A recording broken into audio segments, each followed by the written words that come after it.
objective is to balance this budget on the backs of the teachers and school employees. End of story.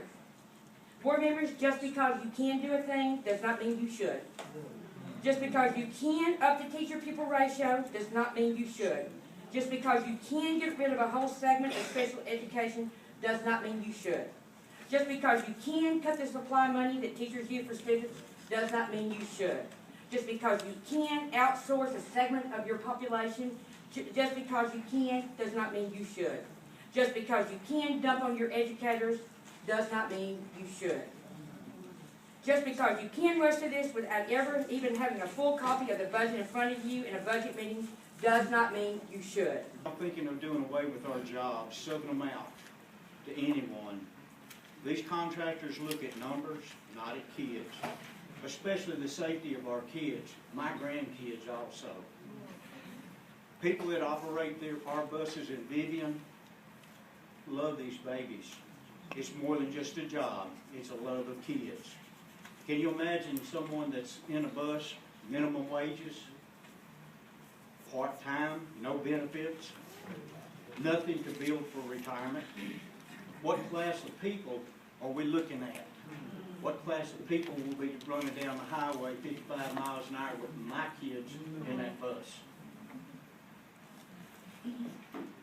No experience behind the controls of a rolling classroom is what I call it. Out of a Vivian bus barn, all of our ladies up there and gentlemen love our jobs. We love our kids, and we do a dang good job at it. Why are we trying to rush and create a budget when we don't know the full impact of monies that's coming from Baton Rouge? You know, when I started with the Red River United, one of the things that was foremost with me was the 3 R's, our 3 R's: rights, responsibility, and respect. You know, I found the Caddo Parish School Board under assault also last year. And I was one of those soldiers that was going to fight to make sure that we had local autonomy. Because if it was left to general and white, they wanted to take over the entire state and legislate our local school board. We stuck with you. When it came to the bond issue, we was out there soliciting support when the local business people were saying, not now because you don't have a plan. Well, we knew in order to have a plan, you had to have monies. And now is not the time to start cutting our monies. You know, we have been your partners, but it seems that every time something critical comes up, we're kicked to the side. We're not consulted. You know, we want you to understand one thing. You know, our goal is to make sure that all of our schools are lifted from this,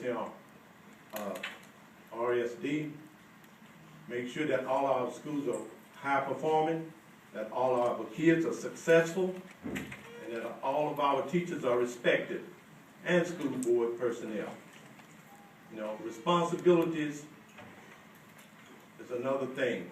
When you talk about taking away our planning period, I ask you, how are we held responsible when we are not permitted to plan? You know, that right there is an oxymoron.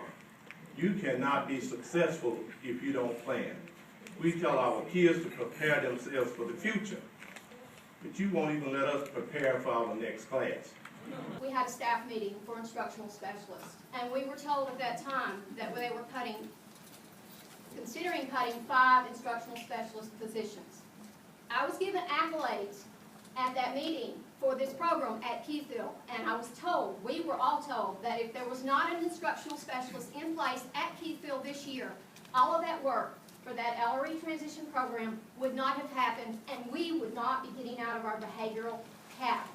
So my fear is without an instructional specialist at these schools, we are going to go back into a corrective action plan, which is going to cost the district more money than eliminating the instructional specialist position.